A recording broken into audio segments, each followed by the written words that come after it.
with Excel or data analysis with Excel.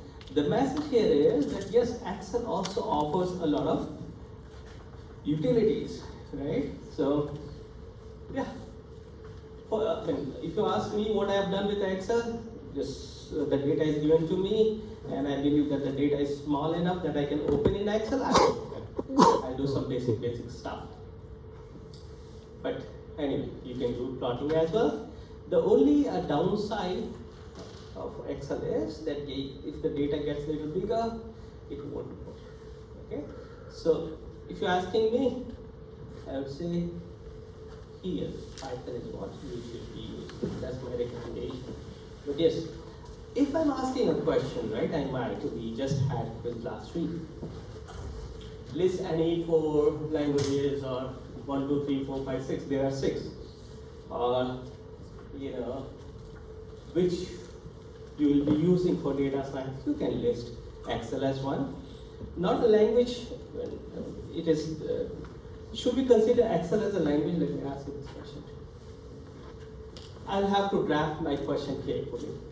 If I'm saying language, then the languages are going to be Python, R, MATLAB, Java, C, Perl, JavaScript, I don't know, right?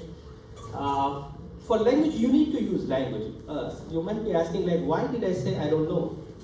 I said I don't know because I'm not sure whether JavaScript is being used as a language by data scientists. Probably, you need to figure it out, right? So it all depends on the question that I ask. If I'm asking any 4 languages used for data science, you can use Python, R, MATLAB, Java, and C.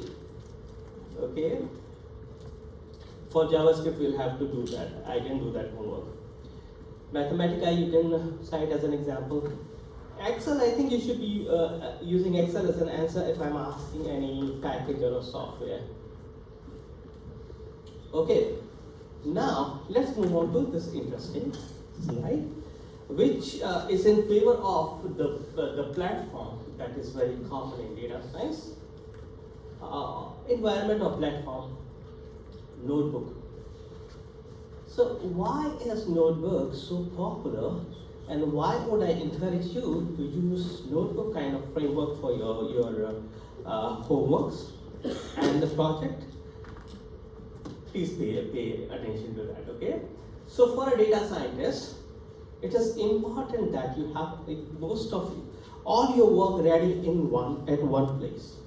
All your work ready at one place, which is different from what you have in the lecture slide, but that's the same thing, right? For your project or the task that you're working on, it's good to have your code, the data, and the results, as well as any comments if you have to make about the analysis at one place.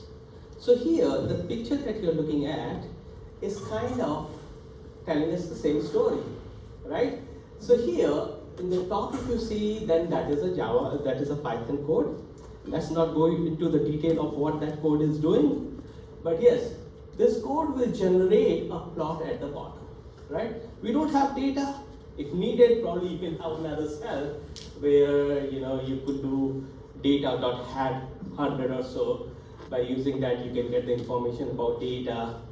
You should. Did I ask these questions? Okay, I don't remember.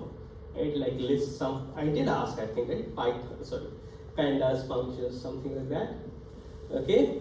So yeah, dot describe, dot info, right? So these are the functions that you can use on the data frame to get some idea about data. So yeah, you can have one cell on top of this cell, which would show us, which will give us the snapshot of the data that you're working on. Then here is the code, then you have the plot, and here goes the text that you have written.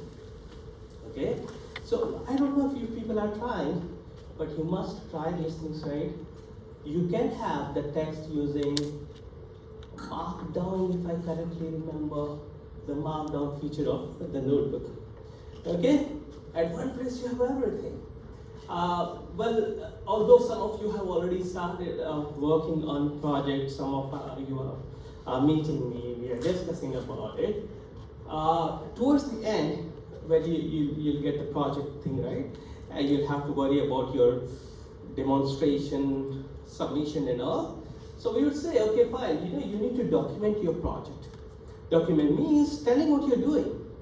And now question arises, should the documentation be in a separate PDF file, or that should be a part of your work? So here is one possibility where the text explaining what you're doing has been provided here using the markdown feature. Okay, so let's see what does it say. Just the English thing, right? So here, if you read it, then in these two tiny paragraphs, I would say as two bullets, it's describing what is happening in the plot, right? So if you carefully look at this plot, I know that we haven't discussed this thing in detail, like what is training, what is testing, but anyway, let me give you some idea about that. See, we are trying some models. Okay, why am I saying models? Because see, these are different degrees, right? A model with degree 1 is different from a model with degree 2. So here in this picture, I would say that there are 7 models. We have 7 models which are tried out on training data and the testing data. So you're looking at the lines. The one that is at the bottom is the blue line, and the one at the top is the red line. Now, what are these values indicating, right? Like for 1, blue point, and then for 2, again, we have these 2. We connected all those points with the line, that's okay, just to give some idea about how this thing is playing.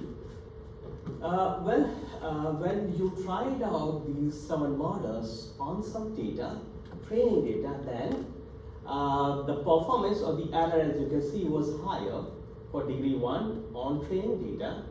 It went down for degree 2 on training data, went down again with degree 3 on training data, so on. So you can see how this model is doing on the training data based on the curve which is in blue. And at the same time, you can also see the performance of these 7 models on the test data as described by the red curve. Right now, it's still a little early. In this picture, the overfitting and underfitting has been explained, right? What it is, little early. What is underfitting and overfitting, we'll learn about that in detail later. The message is that using notebook environment, we have this facility where you can combine the data, code, as well as the results in one environment. And this is important for a data scientist because you should be ready with your work which is reproducible, it is tweakable, and it should be properly documented, right? So these are 3 features that we want to have in our project, right? So again, I don't know whether you know about it. You know that your course project is a team project. That doesn't mean that you are required to work in a team. You can work alone as well. The maximum team size would be 3. And for your project, the demo is must. Okay, so you'll have to demo your project. Go ahead. As the project assignment in the documents are they No, not yet. Not yet. Only, I mean, I asked the students to discuss with me any project ideas if they have. Now, what would be announced? Project topics will be announced later. So right now, I'm open to the project ideas. So the students who are meeting me, they are meeting me with their own ideas about project, right? So what will happen in this announcement, in the project announcement, I will come up with some project topics, right? So after the announcement, probably you'll have to pick one of those project topics, right? So that has not happened yet, okay? And yeah, demonstration is must, okay? So what will happen, maybe in the last couple of weeks of the semester, I'll open the sign up sheet where you'll have to sign up and you'll start presenting your demo, right? So in the demonstration, if you're doing the demo in front of me, I'll say, okay guys, run every cell, right? And I might ask you to make some minor changes, okay? So all these things, reproducible. The purpose of the demo is that you will have to show him your running project, Okay, it's not the snapshot kind of a thing that you're submitting. It should run. I may ask you to change few things here and there, right? And also, it should be properly documented. It should say what you're doing, why you're doing it. All right? Anyway, I hope this conveyed the idea. Now guys, here in data science, right, we have this concept of data pipeline. I don't think I asked any question in the past about what is data pipeline and all. I give you a lot of hints during the lecture.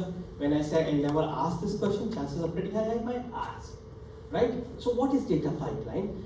This is a kind of, I'll say, understanding in data science, or it's a practice in data science project where the data goes through multiple stages in the project, right? Or the project involves multiple stages. Let's put it like this. So, data pipeline means the set of stages that our data goes through or your project goes through. If you could remember, right? Your answer, like if I'm asking what is a data science pipeline, you may say these are the different stages involved in a data science project. Perfect answer. You could even draw that picture if you remember we had it in the previous lecture. Right? Get the data, pre-process, and then what was that? Model and present. Those could be, those are 4 stages of data pipeline. Anyway, let's see what we have here. Now that data pipeline that we learned, which is kind of standard in a data science project, for that, notebook is very convenient. It makes it easier to maintain the data pipeline, and there are this sequence of processing steps. So this could also be a definition of what is data pipeline. The sequence of processing steps in a typical data science project from start to finish. And it will be great if in that definition you could have those stages, right? What are these different stages? Good? And yeah, notebook is very efficient for that.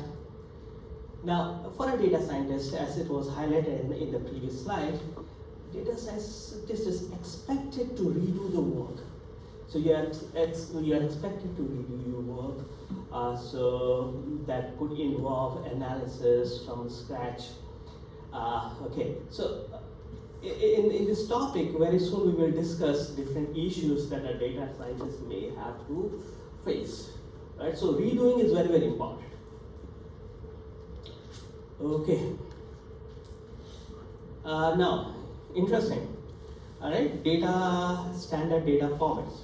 Data formats for data scientists. Can I ask you some questions? Okay. Interestingly, right, I get pleasantly surprised when I meet some of you, and that is one of the reasons, when you're sending me an email that I didn't do this, I didn't do that. I'll say, meet me. See me in my office hours. So the reason is I want to talk to you people, right? Like what's going on. Anyway, some of you have worked on really, really exciting projects in the past, right? Which I consider as data science only. Okay? But anyway, before that, let me ask you this question. Like, what do we mean by data format? Different data formats. This could be a question in the quiz also, maybe in the exam. Different data formats, right? Anyone who has worked on data in any previous class, right? Different data formats. Yep. CSV is one, very good. CSV is one. What are the other formats that you could think of? CSV is very common because I can say that for the reason that most of the data I worked on were in CSV format. Yeah. XML. XML. Okay. JSON. Good. Very good. Right. And any other format? These are all common lecture slides. Right? So anyway, that means yes, you are at least reading my lecture slides. Any other? So that's the only kind of data that people are working on, right? Let's be happy with that. Some students are shy, right? So they don't talk in the class. That's all right. I respect that. Text data, right? Well, text data could be in CSV format also, I agree with that. But anyway, probably you answered what I was looking for. I'm thinking about asking you one question on data format in your next one. Okay? So what it would be, I don't know, right? It's just thinking about it. So let's discuss about these data formats that you people just told me about: CSV, XML, JSON. Now the students who said XML and JSON, I mean, if they can share this thing like, did you guys use this data format? CSV, I said yes, I use CSV. XML, JSON, anybody use that? Yes. You use it, right? I would like to know where, in which context, what project, what course. Right now I'm using it for D16, just access like link-based data and then linking it or using my web app. XML, you said, right? JSON. You're using JSON, okay, very good. Somebody said XML also. Use that. You use XML as well? Very good, very good. So the reason why I'm asking these questions is that, and anybody use SQL? Yes. Did you use SQL? From where? As a part of the course or internships, Oh. CS55, CS416. what is CS416? I should know that. Advanced projects? Software engineering. Software. Good, great. Guys, what I did actually, wait a second. I messed up my slides, it seems. Where did my slides go?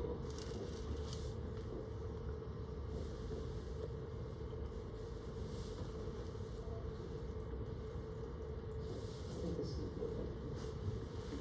Yeah, by accident. So, yeah. For those students who have already worked on JSON and XML, for them probably it's not that important, but for the other students, including me, I haven't worked on JSON, right? I didn't work on XML, so I thought, okay, let's have it. Alright, so guys, what happens is that in JSON, right, our data is represented like this, okay? What does that mean? Well, we have objects, right? Guys, correct me, those who are good with JSON, right? If I say anything incorrect, you need to correct me, okay? So here, look at the way data has been stored. Goes in an object, right? And now question is, how is an object represented in JSON? How is an object represented in JSON? Using, that's my understanding, right? Probably you worked on the project, you know better than what I know. What I figured out was that curly braces, right? Sorry. Yeah. So here we have one object, right, which is describing the employees, right? So in the project, right? Sorry, not project. In the homework, this is what I'm thinking about. If I remember this question, right? Compare different data formats. Okay, I might give you a data. You will have to probably represent the data in different formats so that we understand the differences, right? And highlight one format over the other. Okay, so here, let's look at it, right? An object. Okay, so here you are looking. The whole, what I could understand is that the object is represented using curly braces starting and ending. So in this example that we have, and then see, there's the object, and you have the provision of nested objects, and what goes inside the object is key value pair. Okay, so that's what I could understand. So here, in this example that we have for JSON, you have the employees, that's a key, and then the value here is an array, right? This is what we use for an array. Okay. From Python understanding, from Java and C++, probably that's same for JSON also. A quiz question, right? what is this JSON? It's a very simple question to ask, but still non-zero probability that I might ask. JSON stands for? Yeah. Okay, very good. JavaScript object notation. Is this format only confined to JavaScript? No, that's an interesting question, right? Probably it came up with JavaScript, but it has become so useful, right? The other people who are working on the project will help me. It has become so useful that it has been adapted as one of the Java form, as one of the data format in other languages as well, right? So there are Python, probably Panda. Panda has this read JSON also. You need to check. Yeah, you can read JSON file also. So that could be the part of the homework that is still I have in mind, and I'll give it a shape, right? Like if you could use pandas to read that, we'll worry about that later. But yes, the intention is that you'll understand about this data format. Okay, then, yeah, this is employees as the key, and then you have an array, and inside the array again, see these are the objects, right? Objects means whatever you have in the curly braces. Now, this is a very convenient feature for representing data. What kind of data? Hierarchical data, right? So these are a few things you'll have to, understand. Okay, CSV is perfect for tabular data, right? If your data is very neat, clean, with rows and columns, go with CSV. Because CSV is lightweight, you can read the file, the data really fast compared to these two data formats. And now here with the first object, as you can see, again it is like key, which is first name with its value John, then you have last name with the value Doe, so on and so forth. There are three objects in the array, and in XML, XML is interesting, right? Anybody who wants to discuss about XML, to work on XML.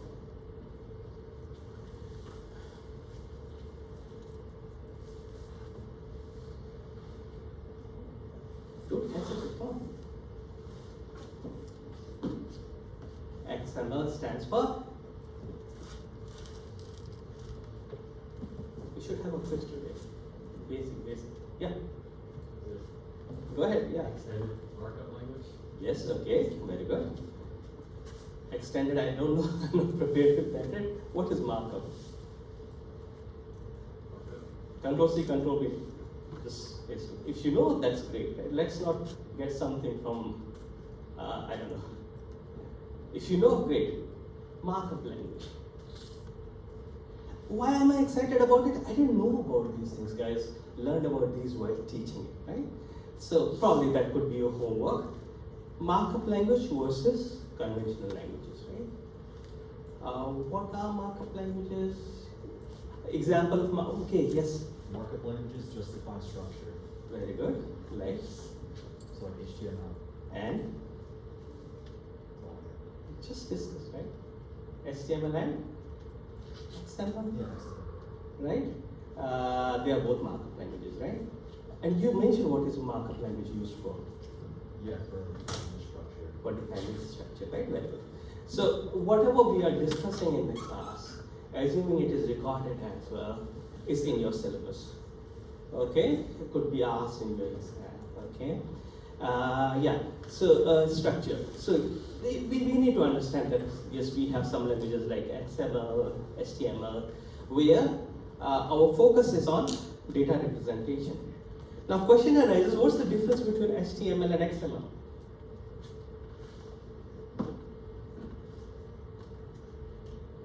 Put that as your homework. Okay, some homeworks I might ask in your homework, or I might ask in the exam. Right? So yeah, very good. Because XML is more semantic HTML semantic, I can take that. I can take that. Very simple, right? So the same source, right? Yeah.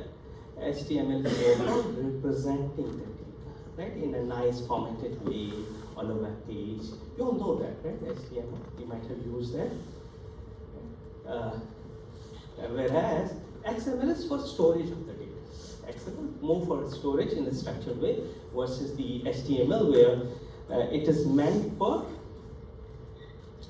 nicely formatted presentation of data on the web page. And yeah, it's search for all these things, right? You might be getting some idea about my intention. And there are other differences also, like in HTML there are fixed tags, predefined tags which you cannot change, right? Whereas in XML you have this flexibility, you can come up with your own tags as well, right? So anyway, let's look at XML here. We start with this opening tag which is for employees. We have corresponding ending tag, right? So the same thing, like the way if you learned about HTML, you will find it similar. We are starting with employees, so that should match the closing tag /employee. Then in the employees we have employee. The first employee starts from here, goes till this, right? And for employees again, we have the first name in the opening and closing tag, right? First name, and then in the angle brackets, then you have John as the first name.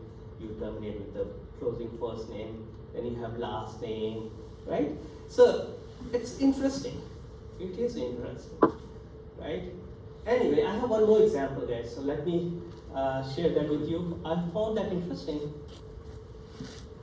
That is over here. All right.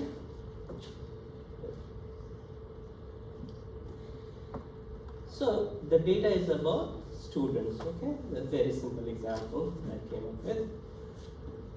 What is interesting about these three files that I'm about to show you is that the same data we have that has been represented in three different formats. So what you're looking at here is the XML format. Then you have that thing in the CSV format. Okay? And here is the JSON format. Alright? Your homework could be something like this. The same data represented in three different formats. Right? Like JSON. Then you have XML.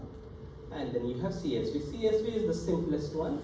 Comma separated. That looks like a table. Right? It has some advantages. We'll discuss about those advantages and disadvantages probably in your homework. Okay. So data looks very, very simple here in CSV, but that doesn't mean that CSV is an efficient representation, because you could see that we have some duplicates. The professor's information is duplicate in every row. Whereas if you look at the JSON format, which I like the best for this example, you can have something like the metadata, right? The professor's information we have at the top. Okay, and the same thing like what we discussed, right? Similar to the example that we have in the lecture slide. We have one object, right, for the whole data. Then you have these values like course being the key, and then the course being intro to machine learning, then instructor. These are key values. And this one is interesting for the reason that the students, again, you have students as a key, and then the value is an array, and in that array goes all the way from here to from this line to this line. It has two objects, and now in each object, if you see, like for student, there's another nested object which is grades, right? And then in the grades, you can see you have homework. It's again one key, has some grade, right? Interesting example. If you people want, just send me an email. I'll share these files on the right space. But someone has to remind me. It's not there already. Good. And then in XML, this is how it looks. Okay, the tags again. Okay? Not much to explain, I think. Once I share it and once I give you this thing is in the homework, probably it will be more useful then. Yeah, go ahead. So all of these will be able to, were able to be represented as text. How would you represent the SQL format as text? Oh, very good. Your question is kind of, I don't know if your question means the same thing. If your question is saying that, yeah, you did show us the example of the data being represented as CSV, as XML, as JSON, how about SQL? That's what your question is? Sort Let me allow you to ask the question again. Sorry, I see how we can look at those three formats. How would you use the In SQL format, actually okay. You may not be able to see the data like this in SQL because SQL is something which will be using as a query language where data is much bigger, I would say, right? Like as an example, if I'm working on some data science project related with the students' data in Stony Brook, right? Then what I might be allowed would be the data as it is stored in the tables, right? So SQL is something which we should be using when we are dealing with a relational database, and the database is really huge with a lot of tables. Okay, so unfortunately, your question is very interesting. Unfortunately, I could not come up with an example where the data is stored like SQL. No, the data will not be stored as a .SQL thing. Data will be stored in tables. So many tables, maybe hundreds of tables. Okay, and using SQL will be our query language. Using SQL, we will fetch the data. Right? In SQL, it is a little tricky because you'll have to learn about SQL queries also. Right? So that's the reason I could not come up with an example of SQL. Okay? And for the same reason, I might not have SQL in the homework. In the homework, we'll discuss about CSV, JSON, and XML. Okay? In the XML, wouldn't we also just place the code structure and semester? In the XML, you could do what? Yes, sir. Like you said, the course instructor and semester as metadata. As a metadata, I could not find a way. Probably there's some way. What I learned in just 1 hour that I spent, honestly, before the lecture only, it seemed to me that we don't have that flexibility in XML. Correct me if I'm wrong. Okay, and your emails are welcome. Your emails are welcome, and yeah, I would love to see you guys in person as well, right? And I do make mistakes, right? I'll tell you about another mistake that I did in the last semester, but let's reach to that point. Good? Alright guys, let's go back to the lecture slides. Okay, now interesting thing, from where will we get the data? Because for data scientists and also for a machine learning researcher or machine learning practitioner, data is very important. Well, some people, right, still when I read research papers as I was doing last week, I came across a very interesting, very well cited, very recent research paper where they have done great research, very well cited. But one thing that I didn't like about that paper was that they were working on synthetic data, right? So, well, if possible, let's avoid synthetic data, right? Let's get the real data. So, for a data scientist, the big question is, from where should we get the data?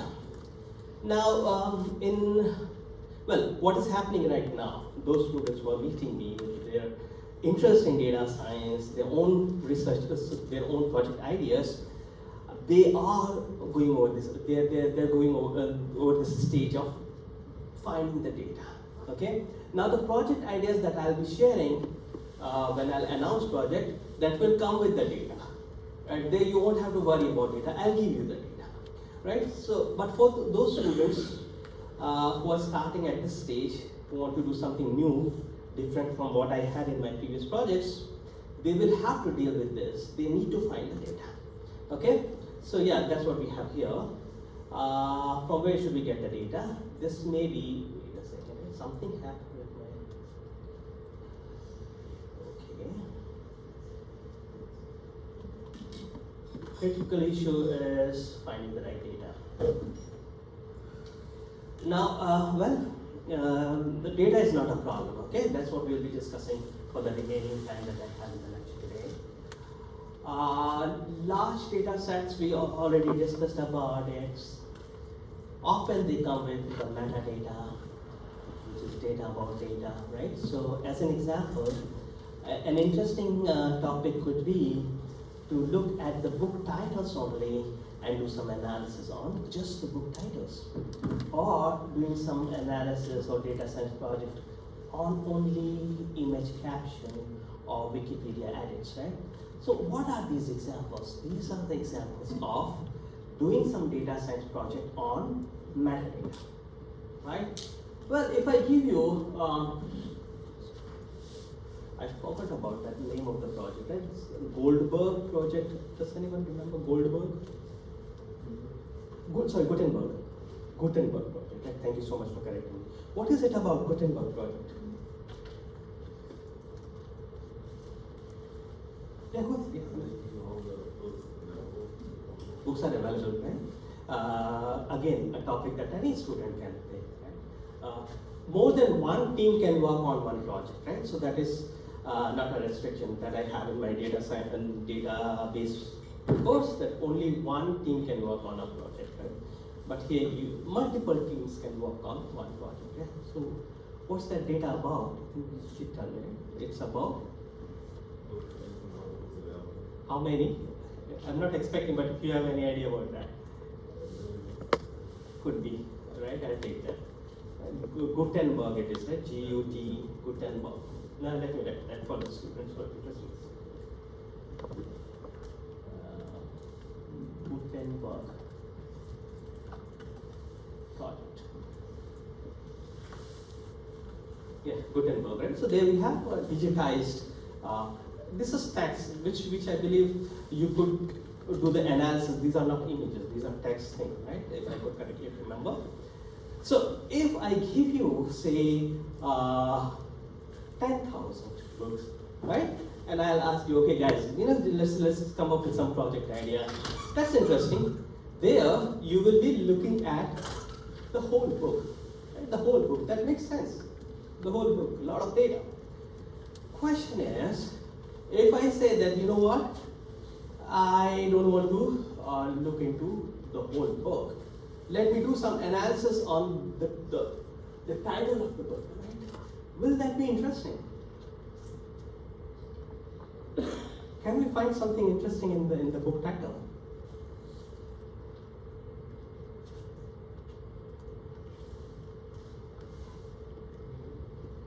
Yes, be confident. Come on, I heard something. Yeah, go ahead. Yeah. Sorry. What is it? Yeah, maybe yes, but what is it, right? What kind of project you can have on just based on book title, right? Sorry? Word frequency, what will that indicate?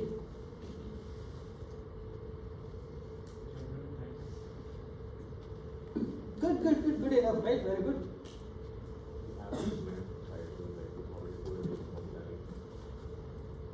Very good, right? So we kind of understand that yes, even the title of the book could be a useful information which we can consider as what? The metadata. Alright? So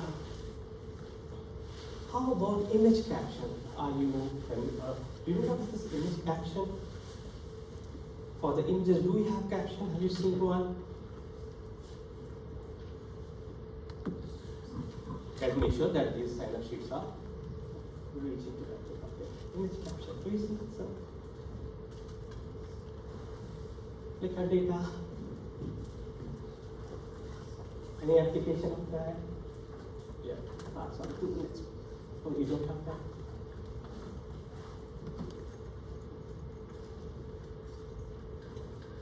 Good. Graphs or legends.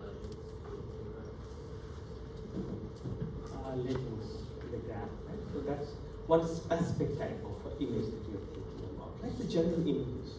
If somebody makes me available the images of my students for the last one, I don't know, whether that will happen or not, but just let's assume that I get your, or you get somebody's image, right? Personal images. Even if your own personal images, if you could get for past 5, 6 years, right? Will we have any information? Tagging, right? That's what we caption, image caption. Guys, this is an important information, right? Yeah. Is image caption like the alternative text? Or Sorry? Is image caption the same as alternative text or is it something else? Example. Like when you have images on a web page and you have alternative text to explain it. That we can consider, right? The issue is that, see, image is about, what do we see in an image, right? Usually, it's about metadata, right? It's about metadata, not actually what you have in the image. See, if I say that our problem is to classify the images of cat and dog, then that's not metadata, that is the actual data, right? You are looking at the image itself, okay, whether this image is for dog or cat. The other information, right?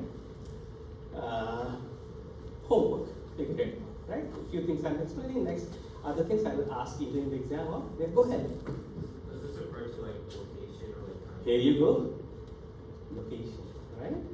No, we need to check, probably I forgot about it, I don't take many pictures, right? But I do, I mean, sometimes I have looked into my phone and snow lover, right? I stop at those pictures when it was snowing, then I say, okay, fine, when was it snowing? Right? So that kind of information, yes, metadata could be of a lot of use. You did highlight one, that is location, right? Location could be very important information. And then, interestingly, right, image is fine, image is something that you have, that you see. Some background information could be also useful, right? When the image was taken, was it sunny, right? Was it cloudy, or rainy? Right? This is all example of metadata. Then for Wikipedia, edit history could be important, right? What will this thing indicate if I give you, what kind of interesting information you can get from the edit history of a Wikipedia page? Will that be useful? Homework, okay? Now this is the most important thing, which will probably take you in the top data scientists, right? You need to learn this art of repurposing the metadata. And for which you will need some imaginations, right? So few things which are often ignored could become your valuable asset. Okay, now let's go over some sources. These are, some sources, like where can we get the data? Some data could be proprietary data. For some, you can have proprietary data resources. You can get the data from government. Academic data sets are also available. You can do web search. You can get the sensor data, some crowdsourcing, sweat equity. When I put stars, then that usually means important, right? So having asked this question in the past, the chances are very low that I'll ask, but you should know sources of data, right? From where you could have some proprietary data resources, government data, academia, very simple thing, not much to explain. But don't get confused when this direct question is asked, okay? Now let's look at some examples, right? So the proprietary means the data that is coming from, I should say, industry, right? So like Facebook data, Google data, Amazon data, Blue Cross, they all have exciting data. Why exciting? That is real data. That's the reason I'm saying exciting. Okay? So once you get this data, you will be able to find out the actual real pattern that we have in the data, right? But it's difficult, right? Getting the proprietary data for people like us is challenging, unless we are involved with these people, right? Is it possible for you people to play with their data? It is a tricky question, right? This is like when I don't want to give any student 100 out of 100, then I'll ask this kind of question. True or false? It's not difficult. Is it possible? Will you get the chance to work on their real data? There's no perfect, yeah. Sorry. Sometimes what I am expecting and the answer doesn't match, but that's fine. Google data, right? Guys, the answer that I'm kind of, expecting is that yes, we can. The issue is that they will very rarely release their data. Do you understand that, right? The data which is important to these organizations, they will not release. Why? Because of business interest, right? So as an example, if you read the textbook, right, read about the AOL. You know what is AOL? What is it? America Online, something like that, right? Yeah, that's an interesting discussion from our textbook. So what happened, let me give you some idea about it. I may not be able to share every detail. They shared their data, right? They were, I don't know, they took that, they were courageous enough to release their search data, right? Probably long time back. And they did everything possible to, ensure their business interest. But it was revealed that a lot of queries which were fired on their search engine was about how to avoid the search on their platform and search Google, right? It was against their business interest. They were also search engine, right? And probably that time Google was just coming up. All right, so business interest. For that reason, an organization may not like to release their data. One way is for students, right? That's what I was expecting. Say, I want to intern. If you intern in Facebook, right? As a data science intern in Facebook, they will give you their data, right? You have to sign the agreement and all. That's totally different thing. Okay? And yeah, you should obey the rules and regulations that they have. You cannot share the data that you worked on. But yes, you can work with them as an intern. A professor can work with an organization as a collaborator, right? So yeah, that's possible. And interesting is the case with, at least I know about Google, right? And also about X. Some of these platforms, right, they do provide their APIs, right? So using API, you can access their data. So anyway, most organizations, they have their internal data set, which is of their business interest. They may very rarely release that. Getting that data outside is usually impossible. Now, as I mentioned, some companies, they do have rate limited APIs, right? This should be written as X when I'm just in Twitter, then that means X only. Okay, so some organizations, they do come up with their APIs so that people like us can get their data. And when we know that they have an API, then we will not hit them with our web scrapers, right? And that is good for them. Because probably they'll have to deal with these issues, right? Like if we are scraping, probably it will hit their performance. So what they do, they are smart people, they come up with the APIs, right? Limiting the access to the data, exposing the data, but at the same time, not compromising their system. Now, this is a good news, guys, right? I'll take you to that, data.gov. Even the government has a lot of data available. So like every city, state, and federal government, they are committed to sharing the data. And one of the students in the class asked that thing, right? And I was surprised. I should not be surprised because I do that, right? The data, the slides that I use in the class are more updated, and what I upload are not up to date. The reason being, it takes some time, maybe a few minutes to upload the slides. Okay, so this data that I'm quoting here is not there on the Brightspace or WebPage, right? But I won't be asking you this data. But if somebody reminds me, I will update the data. Okay, so this number that you have is recent. Maybe one hour back I checked that. So the data.gov website that we have, it has 363, more than that, it has more than 363,400 open data sites, right?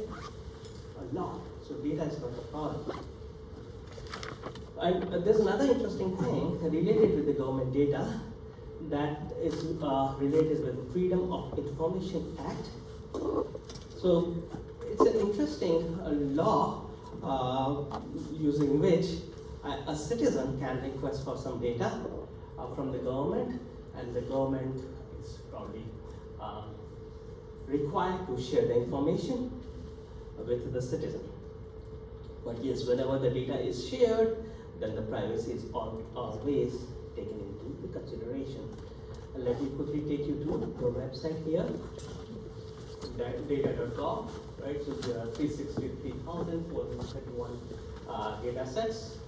I did go to the data also, right? And yeah, see, I haven't checked these data sets just to motivate you guys, right? It will be interesting to see what data do they have in for EV, electric vehicle population. Now this is interesting to see that their data is available in CSV format, JSON format, XML format as well, right? We just look into these formats. Okay? Yeah, a lot. Crime data would be an interesting topic for you. Okay, crashes. One more thing about the data formats, right? Let's think about it. Let me ask you some very basic, simple question. Can we say which format is the best for data science project? CSV or JSON or XML? Can you say? Which is the best machine learning model? I did not teach you machine learning, right? If you know about it, then only you should answer.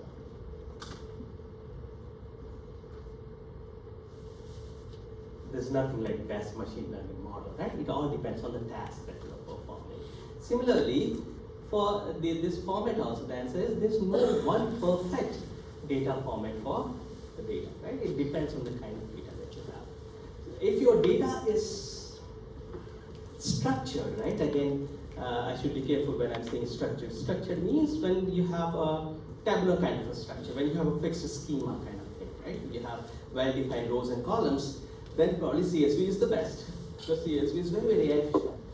Whereas for passing these the data in XML or JSON format, it takes time, right? So that is time consuming. Although JSON and XML seems to be very efficient for representing the hierarchical data, but that comes with a price, right? Parsing that data set is more time consuming compared to CSV format. Okay guys, so now we have this interesting academic data sets. Academic means the data set that is in the universities, right? So universities also get a lot of funding, okay? So like we have these organizations like NSF, which promotes a lot of research. So in computer science, I can tell you about computer science. Often the researchers, they generate their data and they publish the data. Okay, so I know this for the reason that when I was doing my PhD, the first supervisor that I had, he spent at least 1 year in just generating the data, and he has published that data, right? So I don't know what kind of data you have in mind when I'm saying that he published the data, right? Now let me tell you how did he gather that data. I joined him later when he was, collecting the data. I was not the part of his research group.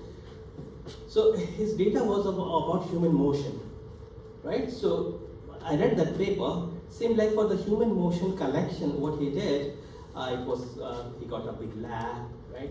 And then he put the sensors, and then probably those people who participated in that exercise, they had a black cloth or something, body totally covered, then put some sensors, right? Maybe some ball kind of a thing.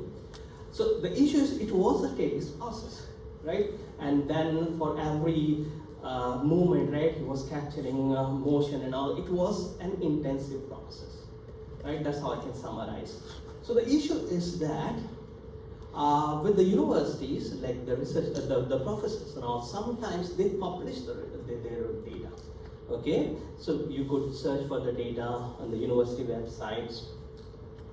Now, how you should do it? It comes with some experience, right? And it happens with us because I kind of involved with research. What you can do is maybe search for that. If you want to work on some data, right? Let's think about it. And any idea, right? Some interesting project idea where you don't know whether you can find the data or not. I've run out of the examples, right? That's the reason I'm reaching out to you. The issue is, I want to give you some idea like how would you search for the data which would be probably available with researchers or academic people.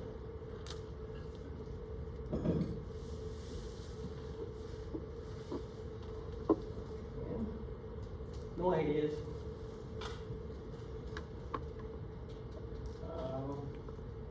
See, the issue is what search for some research on that data topic, right? Whatever data, I could not think of any data. Let's think a little harder. Let me think a little harder. At the same time, I request you people to come up with some examples.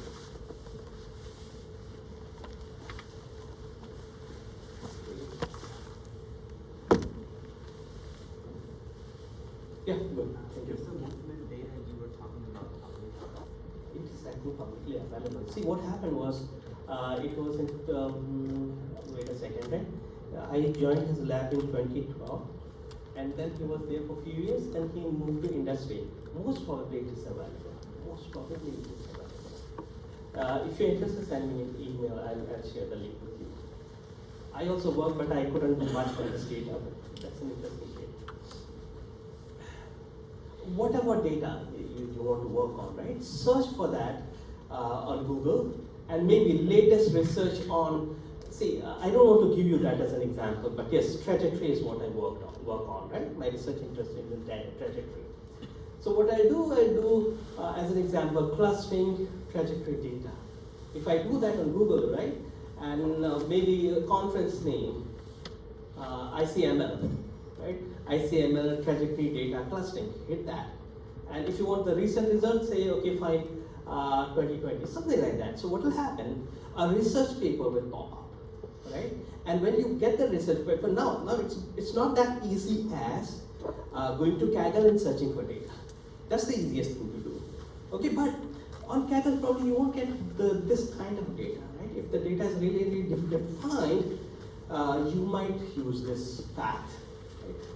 Going over the research paper, an interesting thing now is that for most of the conferences, it has become a requirement that the authors, they need to share their data as well as implementation, right?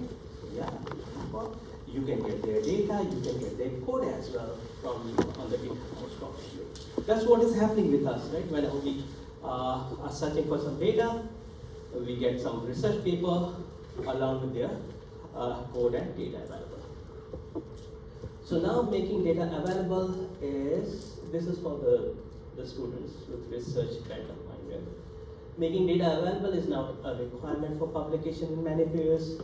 You can expect to find economic, mechanical, and medical, economic, medical, demographic, and meteorological data if you look hard enough. Take down relevant papers and ask. These are guys very interesting topics, right? If I continue discussing these, then probably I won't be able to finish even half of my syllabus. But I would encourage you to search it up. What is open science? Very interesting idea. What is open science, right? One more thing that I should mention is sometimes, right? It happened with me in the past, probably last semester only. We did not have the data. We were reading a paper, we liked the work, and what happened? I asked the student to email the authors. That can also happen, that happens, and the authors usually they are nice enough to share their data as well as code, right? So that is also a possibility, you should never give up. Open science is a very interesting idea, very similar to open source. We know what is open source, right? Open source software and all. Open science is again a concept which is motivated by the fact that the science and the research should not be confined to only few elite, right? It should be made public, so that whoever wants to access the research or the science, their data or the code. Our interest is in data and the code, or maybe their research, then it should be made publicly available. Very interesting concept. Web scraping, we all have discussed, right? So let's not spend time on web scraping. Let's move on to the next topic. So guys, it is possible that you may come across the sources, right, where bulk download is available, right? So the example being IMDb, Wikipedia. These are some data sets, million song database. You can search them up. And in fact, when I was looking at bulk downloads, like do we have any concept like bulk downloads, then even Kaggle came up in there, right? So Kaggle is again a platform that I'll consider as an example of bulk downloads, where you could get the data at one place, right, in size, which you can easily download. Right? One interesting thing that I found while working with the student is that on Kaggle, we get the data, right? You all agree with that? In Kaggle? Kaggle is a platform from where you can get the data, right? Kaggle has been useful as reported by one of my students for other purpose as well, right? Is anyone familiar with that? Like what else can we do on Kaggle other than getting the data? Yes. Notebooks with what? Okay, you need to elaborate, right? Or do you know the answer?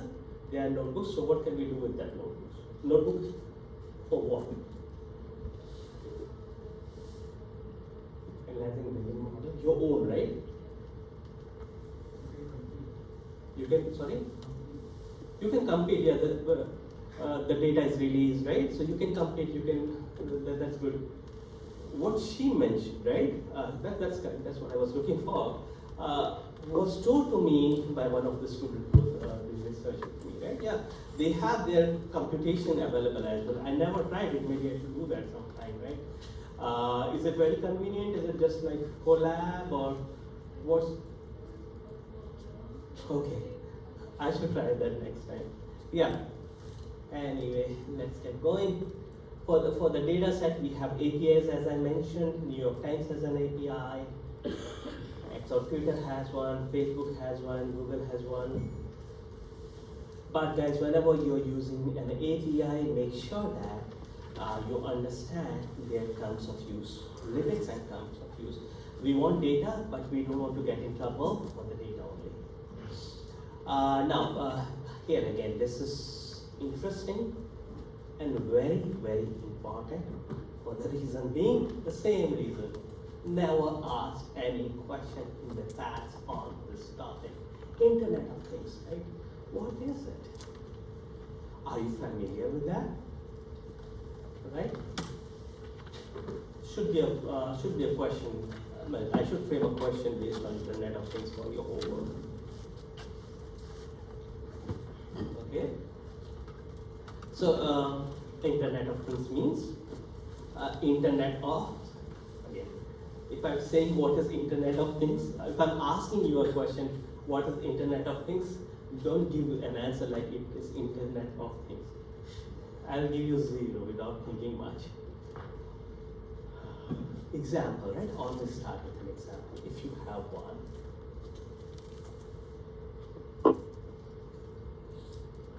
What are things here? Right? It is, I mean, when if I ask you what is Internet of Things, and I'm saying, guys, don't write it as the interconnection of things or something like that, but the correct answer is also not far from this. Right? Few more things we have to add, right? You want to answer? Yeah, go ahead, very good. Physical objects they will communicate with each other. Sorry, come again, yeah.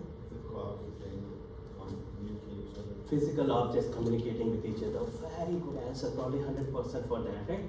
But can we improve that? Physical objects, this is a physical object, right? My bag is also a physical object. everything that you see here is a physical object, right? Communicating, you said, right? So that has all the answer, right? This pen is not. Is this pen communicating?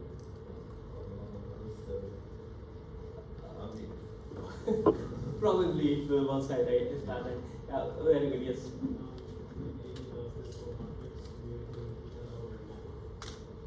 Over a network, but these physical things should be, let's make them smart. And you have all the answer, right? Smart. Smart physical devices capable of communicating with each other. When they are communicating, they have to be capable of communicating with each other, right? And look for examples, there are so many examples, right? How many of you are having those smart things that are communicating? Raise your hands if you have that. What do you have? Phone, yeah? Okay, phone is one example. Do you have any other smart device which is communicating, not a phone? Smartwatch, right? There's so many examples, guys, right? So, should be an interesting question for your homework. Okay, so these are smart devices which are connected with each other, right? Maybe through an internet or any other communication thing. What are they doing? They are collecting the data, they are processing the data, they are transmitting the data, right? So let's look at some image and video data. Internet of Things can do amazing things, like image, video data can do many things. Measuring the weather using flicker images, measuring earthquake with accelerometer in the cell phone. Right, so for this I should have done some homework, but I got lost in the data format and all. We all have accelerometer, right, in our phone. Right, so if your phone is measuring the number of steps that you're taking, probably it is, right, or even not, even a smartphone that you have will have an accelerometer, right? Using that only, you can monitor how many steps you're moving, how many miles you're moving, and all that, right? So yes, these sensors. Well, Internet of Things is related with sensors, right? So we all have, almost everybody has a sensor. If you are carrying a smartphone, you have a sensor in there. Okay, so you're taking images, you're recording videos and all those things that has data which can be used. Even the phone has accelerometer that can not only measure the number of steps that you're taking, can also measure something like earthquake. Now this traffic flow can be captured using GPS. So global positioning systems that we have in our phones, they're also gathering the data, right, about our locations. So one good thing that is happening with us, or that has happened with us, so that we could study something like data science is that our storage has become a lot cheaper. Not only computation, even the storage has become a lot cheaper, right? So it's not a problem anymore. Now, crowdsourcing. Right? Crowdsourcing could be again a very interesting topic. Okay, so a lot of data that we have is crowdsourced, right? Freebase homework, reading homework, right? What is freebase? Well, I have 10 minutes left. Let's see how far I can go. But anyway, we all understand what is crowdsourcing, right? Crowdsourcing. Good. Some example of what, if you're not familiar, either ask me or do the homework. Anything is fine.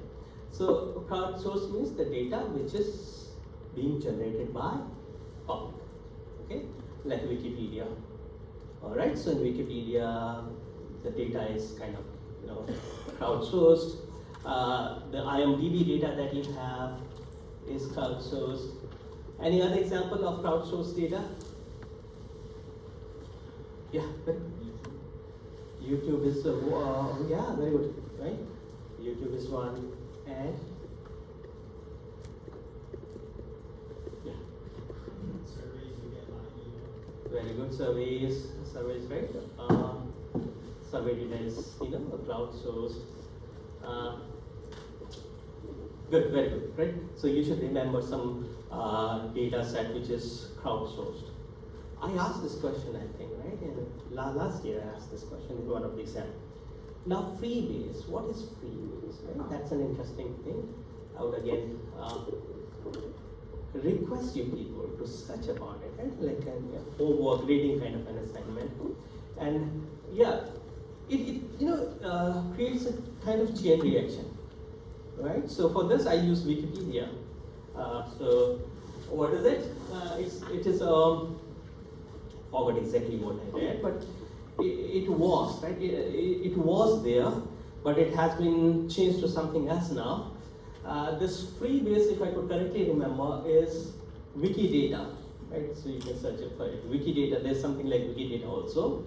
Seems like a lot of data that you have on Wikidata is coming from freebase. Yeah, now I could recollect few things, right? It is a knowledge base again, right? There are a lot of terms, so I don't want to get lost in those terms that I'm explaining. So this was an,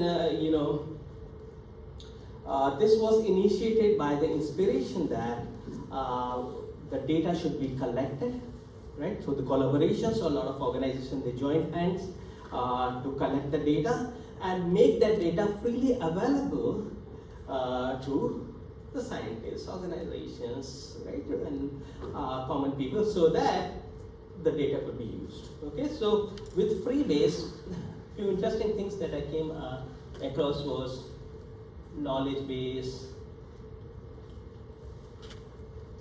Okay, so freebase is a knowledge base. That's what I could remember from the definition. And now the question arises: well, knowledge base, database, difference, right? Yeah, there is some difference, right? Knowledge base is common, right? Knowledge base, database. Probably they got the term knowledge base from database only. In database, we are collecting raw data. Okay, maybe the data about the data about the students in Stony Brook University, right? So in Stony Brook University database, we'll have the raw data about all the students, all the departments, all the courses, all the programs, employees, raw data. But in the knowledge base, we have knowledge stored. It's as simple, right? In database, raw data. In knowledge base, knowledge. So it won't be just the raw data. It will have more information, more knowledge, relationships, semantics, and all. Okay. So yeah, I don't know. I should come up with a homework question on freebase also. Now, this is an interesting thing actually. We do have crowdsourcing platforms like Amazon Turk, which is interesting in the sense that a user on Amazon Turk, as that person is doing crowdsourcing, will get paid for that activity. I remember probably a couple of years back when I was teaching this course in the class, I asked a student if anybody has used this platform, right? And one student in the class had used it, right? So anybody in the class who has used Amazon Talk? Anyway, and this is again an interesting, idea about collecting data, which is sweat equity. Now, question arises: why are we calling it sweat equity? The reason being that here the person is ready to put some extra effort in getting the data, generating the data, I would say, right? So as an example, as we have it from our textbook, if somebody has that much of patience, right, one can also start, converting the data manually, which is in PDF format, into digital format, not by scanning or something, just typing it out, typing it out, okay? So well, that may sound little too much of work initially, but it is worth doing that. So this could be an important question, right? What is sweat equity? Come up with an example. What is it? Means where data is not available and we are ready to work hard to get the data. The example being the data is in PDF, right? We don't want to scan the data, we want to manually enter. We are sweating it out, right, to get the data. Now, The next thing, which is very, very important, all we discussed was important, I admit, this is even more important, is cleaning the data, right? And this is something you might be doing in your next homework. So I would like to finish these topics before I release the second homework. So yeah, we need to clean the data. It's very important because, you know, if what you're feeding in your model is garbage, then what comes out is garbage only. So garbage in, garbage out. Therefore, we need to make sure that before we do any sensible analysis, our data is cleaned. And in that, we will have to deal with these issues. What are these? Well, we'll have to see if our data has error or not, right? Whether it is an error or an artifact. We'll have to deal with these issues like data compatibility, data unification, and then we will discuss about imputation techniques. And then we'll see like, okay, what to do with something which is not available, and outlier detection, okay? So we still have a couple of minutes, right? What I'll do for the remaining 2 minutes is, I'll let you people think about these three things, right? Artifact, we'll discuss in the next class. Error, outlier. Outlier, error, and artifact. Okay? So casually, let me tell you what these things are. Error is something, okay, what could be an error in our data? Not expecting, right? You can pleasantly surprise me with the correct answer. Yeah. What is an error? Replacing a decimal point. Sorry? Misplacing a decimal point. Replacing decimal point? Like moving decimal place point. Okay, that's an error, good. But how do you recognize that your data has an error? As an example, see, if you got 100 in your exam, right? But the entry is 10. How will you identify that that is an error? 10 is a valid score, right? 10 is a valid score. Error. It is an error, right? But from the data science point of view, it is an error. You come to me, you'll say, okay, I did so well, and I say, yeah, your record is good. How could you get 10 out of 100, right? But the issue is, as a data scientist, right, somebody who doesn't know you, right, would assume, okay, fine, 10 is a valid score, right? So the reason why I thought, okay, we should discuss about it is that last year when I was teaching, right, a student asked a very good question. That was about the difference in error and outlier, right? What's the difference between an error and an outlier? When we are given the data, then how can we say that this data point is an outlier or an error, right? Yes? Is it an error like it's the wrong format or it's outside of bounds? Format is again an error, right? Format is again an error, but we will discuss this thing, right? Most probably I have used all my time. You want to? Like even error could look like a normal data point. Error could look like an normal data point. Then you get error data and the language from even though it's not correct. We'll discuss. We'll continue this thing, right? What? Yeah, there are two answers, right? Let me take those. Sorry, what I mean is like if you have a string of the word that you Those are simple errors, right? That you can probably detect. The issue is when the number is a proper number, right? Now you need to distinguish, is it an outlier means a valid value, which is slightly strange, right? As an example, a student getting 101.25, it is possible, happens in my courses, happen in data science, which is like an extra credit, right? Even simpler example is a person living for 110 years is possible, because I checked that the oldest person ever lived was 122 years, right? That's an outlier, 110, because somebody